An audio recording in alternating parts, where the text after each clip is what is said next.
Hi, it's Katie Harris from the Philly Wellness Center, and this is part of the Balanced Body Menopause Summit. And I'm here today with Jennifer Arthurton, who is a former Fortune 500 corporate executive turned speaker, podcast host, leadership coach, and passionate advocate of the power of midlife women. Jennifer, thanks so much for being here with us. Thanks so much for having me. So tell us a little bit about, life as a 500 corporate executive and kind of how did you maneuver into the space that you're in now? Because it seems like a big change. Yeah. So in the year leading up to my 50th birthday, I found myself divorced, unemployed, let go from a 25-year corporate career. I was an empty nester, and I was also bedridden with a stress-related illness. Oh, God. This is awful. Yeah, and it was as though all of the titles of who I thought I was in the world were stripped away from me, like almost what felt like instantaneously. And the question that came up for me is if I'm not a wife, if I'm not a mother, if I'm not a corporate executive, and at the time I was like big into physical fitness, if I'm none of those people, who am I actually? Right? Because I had done what so many of us do, and that is I played by the rule book, right? Like the rule book that they gave me really early on that said, go to school, get good grades, get a good job, work your way up the corporate ladder, stop in there and have a kid and a nice house and all of that. And I had checked all of the boxes. And in the process of doing all of the things that I thought I was supposed to be doing, I realized that I had completely lost connection with who I was as a person, as a woman. And, like nobody ever told me that, that I was important on that list, right? It was just like, these are the things that I'm going to do. So I'm going to do it. And I kept asking myself the question when my life kind of imploded, I kept saying to myself, but I did everything right. I did everything right. How could it have ended this way? Right. And like I said, when I start to think about, okay, well, who am I had no answer for that because if I'm not wife, mother, corporate executive, I don't exist. Yeah, that's a tough one because we really do identify. And I think we're taught this as we're going through university or whatever the case may be. It's like, my background's nursing. So I'm a nurse. That's how I identify. And without that position, it's, you do have a loss of who you are. So what did you do? So you turned 50, had all these things. Did you go through like a depression or something what happened? Yeah, so basically I was kind of confined to my bed for a while because I was so physically burnt out. Like, so my job had been very busy. I was traveling a lot and then doing all the things that, having a kid and, that you do in your life. And, it got to the point where I completely had stopped sleeping. I was exhausted physically, mentally, emotionally. And I would lie in bed most days, like wallowing in the, like, what's wrong with me? Why, everybody else's life seems to be going along just great. Like, where did I go wrong? What's wrong with me? That was kind of the refrain. So I basically, fell into like definitely a depression, although I didn't actually label it at the time. But it really was a bit of an awakening for me, though, because I was forced into stillness, which now I look back and I'm like, that was the greatest gift that would have ever been given to me, because I am a go, go, go type A, very ambitious person who always had something on the go. And now I couldn't even go grocery shopping without having to have a nap before I put the groceries away. Like, that's how physically exhausted I was. And so in that place of stillness, I started to ask myself, some really hard questions. What were hard questions at the time? Like, what do you want for your life? Like, what matters to you? Right. And it took me a long time to actually get the answers to those questions. And so at the time, I did the only thing that I could do. Right. Like, the funny part was, when this all happened, I had a trainer. I was the person who was in the gym at like 5:30, 6 o'clock in the morning with my trainer. That was who I used to be. And one day, and like when all of this had happened, this was like the last thing that I was holding on to. Like, this is my one semblance of normalcy. And one morning I walked into the gym and my trainer shows up and she, staring at me. And I'm like, what? She says, I'm not doing this with you anymore. And I was like, what do you mean you're not doing this with me anymore? Like, she's like, you're physically exhausted. Your body is not like functioning properly and you're trying to push it and I won't take part in this anymore. And she fired me as a client. Oh, well, that's really, Yeah, I know. that's I rock got bottom. You've hit rock bottom there. right, exactly. And I, at the time I was so mad at her. Like I was so angry. Who does she think she is? And yada, yada, yada, that whole thing. But after a couple of weeks, I started to realize that I was like, oh, really? I'm not listening. I'm not paying attention. So from that moment forward, I started to pay attention to me. Like, what was I feeling? What was I thinking? Right. I started a journaling practice. I would walk across the street to the park that was across from my house because that's literally about how far I could walk without being completely exhausted. And I would sit under a tree and I would write and I would just like really ask myself questions and see what answers would come up. And so it was really a whole process of just really turning inwards, like tuning inwards, because my life had been so much about what was happening outside of me that I had ignored my own voice, my own inner voice. And it was a process of really kind of connecting back with the woman underneath the person who played those roles. Wow. Of everything you just said, that image of you going to the park and sitting under the tree and just kind of like thinking is so peaceful sounding. Like that just, Yeah. it sounds amazing. So what kind of questions did you start asking yourself and what kind of answers did you find yourself getting? I started asking myself really small questions because the big questions were too hard. They were too scary. Like, what do you want for your life? I was like, I don't know. And I would literally start with small questions about, like, how are you feeling today? Right? Like, would you like an apple or an orange? Like, what's for lunch? Like, that was one of the reasons why I ended up in the park. Because one morning I'm like, okay, well, what should I do today? And it was like, well, the park would be nice. And so I would just honor these like tiny little questions and just kept like it's almost like you meet a new person and you start asking them questions to kind of get to know them. That was literally what I was doing with myself, right? And honoring the answers that came up for me, which led me eventually to writing.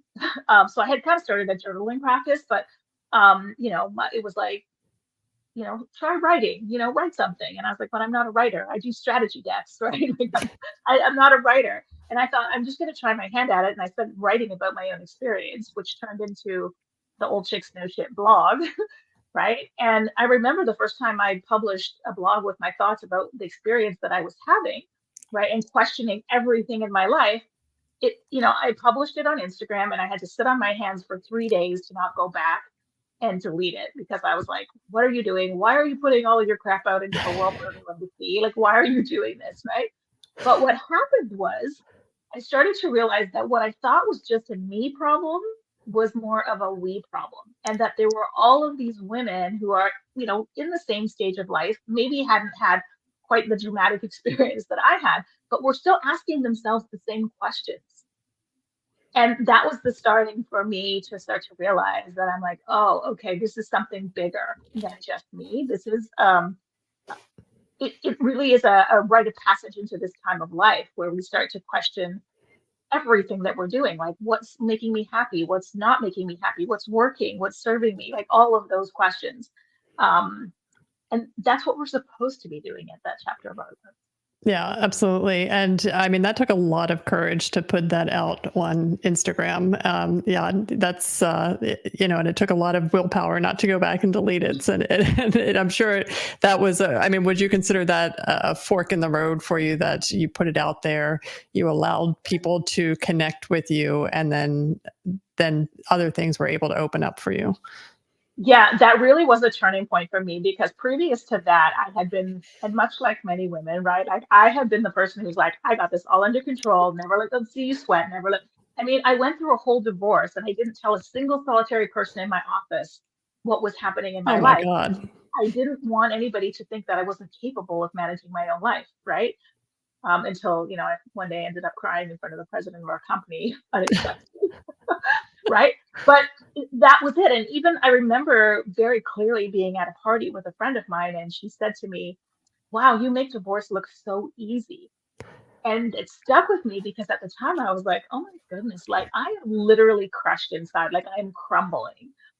And everybody thinks I'm just like happy, like what a lie I'm living, right? So that, and it felt a bit easier to open up to this kind of public domain where I really didn't know anybody to kind of put it out there. But that was the beginning of me kind of being like, oh, okay, I do need to connect with people. Like there's a reason, like we're not supposed to do this alone, right? Like there's power in numbers. So it really was a bit of a turning point for sure. Yeah, I mean, I can totally resonate with that too, because I mean, you have like you as a very successful, powerful woman, and all these things are happening. You're breaking inside, and yet you're still holding this really stoic image, and it's not. I mean, it's not real because, it's like No, inside you're having all these, and it's almost not fair to other people to see you not see something, like some right. sort of emotion or, something's actually happening, Yeah. because we're not certainly not robots. And I have the same issue. Like it's one of those things that, you're just like, I got to hold the stance, hold the stoicism, and it eats you up. It like kills you inside. It does. Well, the amount of energy that it takes to hold it all in, you don't realize how much of your own resources that you are using up to do that. And I know that was a huge contributor to my physical burnout. Like, something's got to happen when you're just like holding down massive amounts of energy. And I remember shortly after all of this happened, I felt compelled to go to a meditation class. And like I had never meditated before. I tried it, but I was like, not for me. Can't quiet my mind, right? And I felt compelled to go to this class. I go to the class, and it's like 5 people. It's this candlelit room, and the instructor starts walking us through the meditation. And I start to feel this well of emotion start to come up, and I'm like, "What is this? Like, what's happening?" Like, and I'm trying to hold it down. I'm trying to hold it down, and it's like it's literally just overtaking me. And I'm thinking to myself, like, I'm losing my mind. I didn't even know what the emotion was. I didn't know like what was happening. And then it spilled out, and I literally started crying there, and I cried for the whole 90 minutes. The instructor literally just pushed a box of Kleenex over to my mat, and she didn't say a word. She just kind of nodded and smiled. And at the end of the class, everybody's talking about their meditation experience. I can't even speak because I'm still like sobbing, right? In like complete embarrassment that I'm like, I've just completely lost my mind in front of these people. And when I leave the class, the instructor, again, she's just smiling and nodding at me, like, and she says, I've got like this 2 mittfuls of snotty Kleenex, hair running down my face. It's just like, it's a sight to see, right? And she nods at me and she says, I'm running an 8-week session if you'd like to sign up. And before I even knew what I was doing, I signed up for the 8-week session. And I would say for 4 to 5 out of those 8 classes, I sobbed. I literally went to the mat and sobbed. It was just like the one place where I was still and quiet and I could just be like, release it all. And it was in that process that I started to realize, I'm like, wow, all of this stuff that I had just been holding down in all the parts of my body, I didn't even know what it was. But when it came out, at one point I surrendered and I'm like, okay, I can't stop this, so let it rip. And when it came out, I felt like somebody like had lifted like a 100-pound weight off my back. It was just like, oh.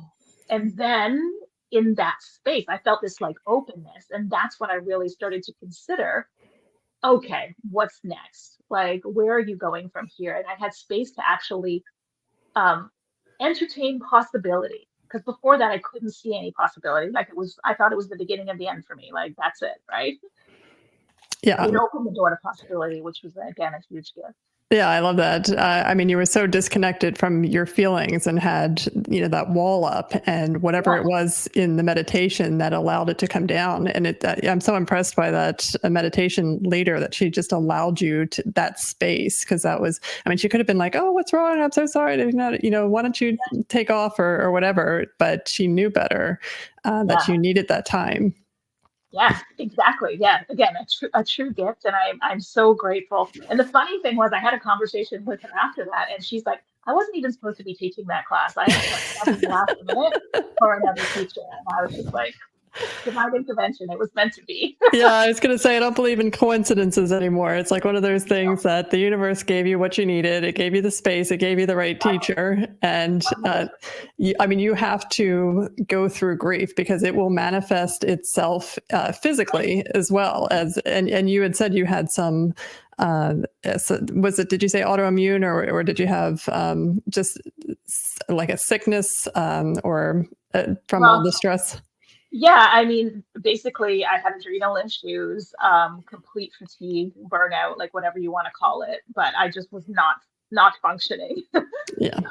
And it was my body clearly talking to me. But at that point, I didn't have a relationship with my body enough to know. It was more like, why is my body failing me? And then, I'm starting menopause at that point as well, too, right? And again, it was like yet another betrayal, right? Like this thing is happening to me again. I look back on all of that and like it's the most beautiful gift. And I say this all the time. Sometimes the most beautiful gifts come in the ugliest packages. Yeah, it's so true. It's like the universe will teach you the same lesson until you get it finally, and it sounds like you got Right. it. Yeah, finally. But but for me, it took the brick in the head. You know how they say the universe gives you a tap, then it gives you a nudge, and then a shove, and if you're still not listening, it throws a brick at you. I was like, I needed the brick to get the message, which I highly recommend nobody do it that way. Like you don't need to wait to get the brick in the head. You can start tuning in at a much earlier point in time, and maybe get the lesson a little quicker. Yeah, absolutely. And when you do listen to your body, like if you get a gut feeling or a twinge, it's that being manifested. You have to listen to your body. Where is the pain? If the pain is in the shoulders, like what is it? Maybe you're carrying a heavy burden, right? Like there's lots of ways to look at it, and it's definitely worth the investment to figure out what your body's trying to tell you. 100%. Yes. Yeah. Okay, so from that Instagram post, where did things go? So you went to the meditation. You've cleared the space to do the next, I guess, chapter in your life. What did you do next? Yeah. So, after I started to realize that I'm like, wow, I'm not alone in this, that there are many, many women who are in the same boat, questioning everything. It occurred to me that like here we are, we reached this point in life where we're questioning everything. And the cultural narrative at the same time is telling us we're no longer valuable, we're no longer relevant, we don't look the way that we used to. In a world where we are taught that a woman's value is in her ability to have babies, what she does for other people, and is her body physically pleasing to somebody outside of herself. So we reach this point in our lives where we're not having kids anymore, right? Our kids are now leaving home, so we're left doing less for other people, and our bodies are changing at the same time. And so we're entering this space of questioning everything at the same time that the world is telling us that you're less than now, you're not as relevant and useful as you used to be. And I started to realize that like there was so much I wanted to do. There was so much that I wanted to experience. There was so much that I had left to give. And I had this whole body of life experience behind me. And I'm not alone in this. This is true of every woman, right? I have this whole body of knowledge and wisdom and experience that is not like it's incredibly valuable, right? And so the whole idea of old chicks no shit really came to me because it was about changing the narrative of how we see ourselves at this point in our lives, right? Like it has to begin with us in that if we don't see our value, the world can't see our value. And so we're questioning everything. And by the same token, we're saying, okay, well, it's too late. And I was like, whew, that's like there's such a mismatch there where when I was seeing all these, strong, powerful women doing incredible things in the world, but we weren't seeing enough of it. Like when I first started looking for, okay, where are the examples of the women in their 50s and 60s and 70s reinventing their lives? It was like crickets out there because the world shows us 50-year-old women, as, related to bladder leakage protection, meal That's true. replacement, like waiting for our grandkids' retirement plans. And I was like, okay, all well and good, but there's got to be more to this, right? And That is so so, true. yeah, I started looking for these examples for myself because I needed to see what was possible. And then that led me into the podcast, right? Where I started showcasing these stories because I'm like, if I need this inspiration, I know these other women need to see it as well, too. And so it was really, again, just trying to um, share with others like the lessons that I was learning and had learned about myself through this whole experience, and also showing them possibility and inspiration about what was possible for them as well too. Yeah. And, it's interesting. It's a random, interesting fact, but we're one of the only species where women, they go through menopause and they continue to live. Every other species, the female dies right about the time of menopause because they're, I guess, no longer producing kids or the species, and they die off. So there has to be a reason that we don't just die off. We're not useless after menopause. There's a whole nother world out there. Yeah, I mean, if you look at the orca population, killer whales, right? Like that's the only other species where the females live beyond Yeah. menopause, and they become the leaders of Yes. their pod, right? Like helping to take care of the kids and lead them to food and all of that. And I'm like, yeah, this is exactly what it is. Like we're leaders now, right? Exactly. So, in your podcast, do you have some examples of powerful women that you've interviewed that have impressed you? Oh,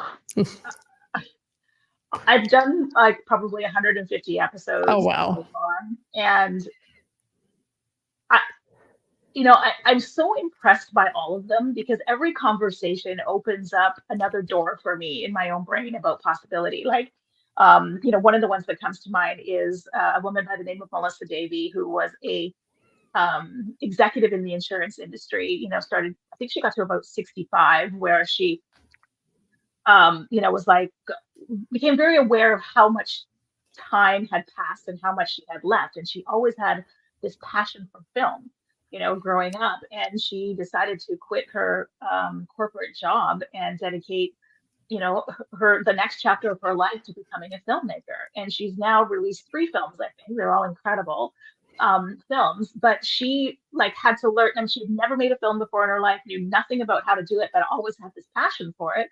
And she went out and found people who could help her understand the business, what to do next, the crew, all of that stuff. And now she's like at the film festivals, releasing all these incredible films. And I'm like, wow, like this for me was a beautiful example of like, we all have these like hidden passions and interests inside of us. And it would be such a shame for us to leave the planet without having explored that. And it doesn't even matter whether she was successful at it or not. It's just the opportunity to explore that dimension of who we are that's just so important. Yeah. Plus, it opens up those doors that you never knew were there. And oh my God, I love that story so much because that's really inspiring. Because I think again from is early school years on, we're kind of trained into that role of working, and working becomes almost like a crack addict, like you get that paycheck and you have to get the paycheck. And then no matter what my paycheck is, I spend it all. And, then you're constantly trying to, spinning your wheels with that. And then you don't have time for hobbies and things that you really love. And I've always been extremely impressed by people that, could walk away from that. Yeah. I mean, there was another story of a woman who, um, she was a fashion designer, but in her leading up to her 80s, actually, she designed a line of jeans for midlife women, and specifically it was about like masking the midsection or whatever. She shopped this thing around, couldn't sell it anywhere, People were like, "Who wants to see midlife women in jeans anyway?" Like that was literally the response she was getting. Finally, she came across, I think it was QVC, and who had just recently had a new president who turned out to be a woman in her 50s. He gave her a shot. So that became $100 million jean brand Oh, in her wow. late 70s. $100 million. She's like, I didn't think that was going to happen, right? Like, so incredible, like the stories that are out there. Just, Oh my God. Yeah. That must be so much fun to talk to these women. oh, it is. How do you find them?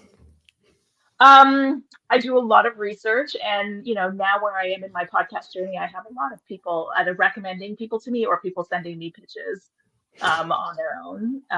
But yeah, there's so many incredible stories, and they're not getting enough airtime. Like we need to be seeing more women, in their second and third chapters of life, just like really kicking ass, like just doing really, really well. Yeah. Now you're a leadership coach as well. What does that mean, and how do you help Yeah. women? So most of the women who end up in my world come to me because they are feeling stuck. So there's that, they've reached that point where everything is changing and they're like, there has to be something more for my life. right? Like, or I know there's more in me, but like, how do I figure out, how to find that thing, like what it is? And so I work with women in two ways. I work with them one-on-one to help them get clear on their passion and purpose for their next chapter. And I also run a mastermind for women. So that's like a group for women who are in the process of reinventing their lives. So new careers, physical challenges, like creative challenges, who want to be surrounded by other women on the same journey, because it can feel very lonely. And I know this from personal experience that when you're on this journey to reinvent your life and you're surrounded by everybody who thinks and looks and acts exactly as like how you used to be, and now all of a sudden you're stepping out of that, you can feel very alone. And so being part of a group of women who like-minded women who are like, okay, I'm going for it in this chapter of my life, I want to reach my full potential, I want to see what I'm capable of, all of these women together in this group is an incredibly powerful place, supporting each other, learning from each other. Like, so having all of the diverse backgrounds, I've had, women in the group get other women clients, sharing their lessons and their experiences while also, learning and feeling supported by this group of women. So I'm truly passionate about the power of community, because I don't believe we were ever meant to do any of this alone. Like, Right. we need to be supported. Yeah, and women are great at building communities. So let's say you have menopausal women, they're going through a transition, their kids have left, and they're at that point where they're like, what is my purpose? Or, like, what do I do next? Or, how do you start with them? How do you work with them to get them to the next stage? Yeah. So the answer to every question we have already lives inside us. It's in there, right? The problem is that as women, we're so used to putting ourselves last on our list. Like, we are, at the bottom of the list where the tumbleweed and the dust is, right? That we, as I mentioned before, we've become very disconnected from ourselves, from our own inner voice. And a lot of the work that I do is about redirecting women back to themselves, right? To connect with themselves so that they can see how powerful they really are. Like, I say all the time that midlife is probably the most powerful chapter of our lives yet. And, but we just can't see it. We haven't been taught to see it. And so a lot of, like I said, is about helping women, connect back in after years of being disconnected and asking themselves the question, right? And every woman comes in feeling like, I have no idea what to do next. I'm just at this, like, fork in the roads in my life. And every one of my clients walks away with a clear vision of herself, her life, and what it is that she wants for that life. Yeah. So how do women, because it's almost kind of a leap to believe that, there can be something else in a way. So how do you kind of help them understand that they can, to join a coaching program that they're worth, that it's worth for them to do it? Because I feel like there's probably a lot of mindset issues there as well. 100%. That's the other. So connecting women back to themselves and then working through the mindset and belief issues. Because, as when we step into something that's out of our comfort zone and we try to do something different, all of the fears and limiting beliefs that we have had often programmed since childhood will come to the forefront. Like, I hear women say all the time, like, well, I can't become X because I'm only an accountant, or I can't do that because I was only a housewife. Right. And I am a true believer of the fact that your life has prepared you with everything that you need to go to that next step.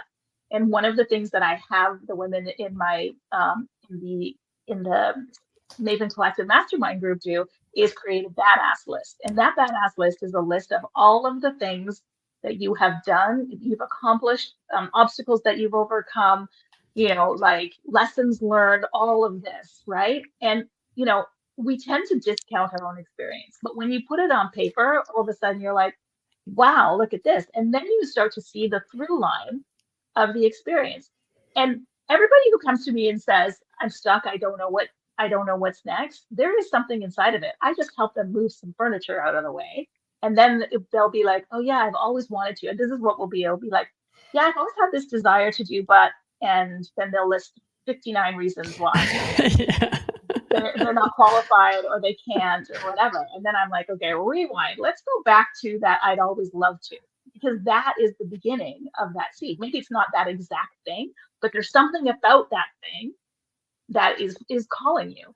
And I one of the things I also always say is, our dreams and desires are not random. They are parts of us wanting to be expressed, right? So if you can kind of go back to that I've always wanted to do thing, right? And be like, oh, okay, what is it about that thing? And start getting curious about it and questioning it, right? Like in that process of questioning and then looking at your experience, you start to see that, oh, well, maybe I could. And it goes from I can't to, it's a possibility. Right. And once you open the door to possibility, it's really hard to close it again. Yeah, right? It is. Especially because things start getting put in front of you and it's like, oh, if I just take this step and this step and this step, and next thing you know, you're making films and going to like festivals. Yeah, that's exactly it. That's exactly right. Yeah. I love that. How did you come up with the name Old Chicks No Shit? So interestingly enough, Old Chicks No Shit came from early on in my career when I was in my 20s, actually, where when we would have new people join our team at work, we would joke about follow the old chicks, meaning the people who had been there longer because they know some shit. And then when all of this was transpiring, I was like, oh, this Old Chicks No Shit has a whole other meaning that I hadn't considered, obviously, in my 20s, but it meant something very different for me now. And I was like, it's perfect. It is perfect. Yeah. It's funny that came to you like so many years before and resonated so much differently. I love it. So what ended up being your dream from that Instagram post? I mean, is what you're doing now what you put on your badass list, and is there still something that you're working towards? Oh, there is lots that I'm still working towards. Like, 7 or 8 years ago, I couldn't have imagined being in the position that I am today. Like, being a podcast host, being a speaker. When I look back at my career, like one of the things that I loved most about my career, and I had a career in marketing for a very long time. One of the things I loved most about my career was when we were creating something new, when we were building something that didn't exist before. Like that was what would get me excited. And so when I started the business, I was like, oh, look at that. I have so much experience in creating things from nothing, right? Like I've done whole corporate revamp strategies. I've built new products. I've, done all of this thing. And I'm like, oh, okay. I see exactly how that's played into me being, and often part of my job when I was building these new products would be to evangelize these things across large organizations, right? So I was doing a lot of speaking. I was standing on stages. Now I'm doing that from a whole other perspective. But again, it was just like the bricks were being laid out, and it's just the only thing that changed is the perspective of how I'm using those skills now, which is often what happens for so many of them. So yeah, I could not have imagined 8 years ago, 7 years ago, doing what I'm doing now. And I couldn't imagine loving it as much as I do. And this is for me, like when I wake up every morning excited about what's in front of me, and then being able to help and support women to do the same thing, to find that thing that lights them up, so that they can make a difference in the world. Like it's like the best of all jobs. Like it couldn't be a better job, right? So yeah, and there's still so much more that I want to do, like so much more. Like what are you thinking? Well, I have a lot of events planned. Right now, I run a series of dinners called Women, Wine, and Midlife Wisdom. Oh, that sounds awesome. And it's, getting a small group of women, 12 women around the table. We have a specific topic for that dinner. And, again, it's the sharing of experiences, learning from each other, feeling not alone. Because this is the other thing, right? Like so much of us are in this state where we're questioning everything and we're turning it back on ourselves and thinking, oh, there must be something wrong with me. I should be grateful for everything that I have. And those two things are not mutually exclusive, but women coming to the table, and I've heard this so many times from the women, it's like, you know what, I'm so glad to know that I'm not alone in this. Like there are other women who are experiencing the same thing. And that's opened my eyes. So these small dinners, which were conceived during COVID when everybody was disconnected, right, have opened my eyes again to the possibilities of what happens when you bring women together in person, right? So events, more events, retreats, and the other thing that I'm really focused on right now is also charity. A couple years ago, I read a study that said women are 80% more likely to be impoverished in retirement than men. And when you start unpacking the reasons for that, it's because women are less likely to negotiate their salaries when they first start in the workforce. They get penalized for, the childbearing years where men's salaries during that time tend to increase. Women reach their peak earnings at age 43, I think it is on Oh, average. geez. And men's peak earnings are at age 52, so a whole 10 years more of, peak earnings. And the peak earning disparity is like 40%. And then you layer on death, illness, divorce, where women tend to take the financial brunt of.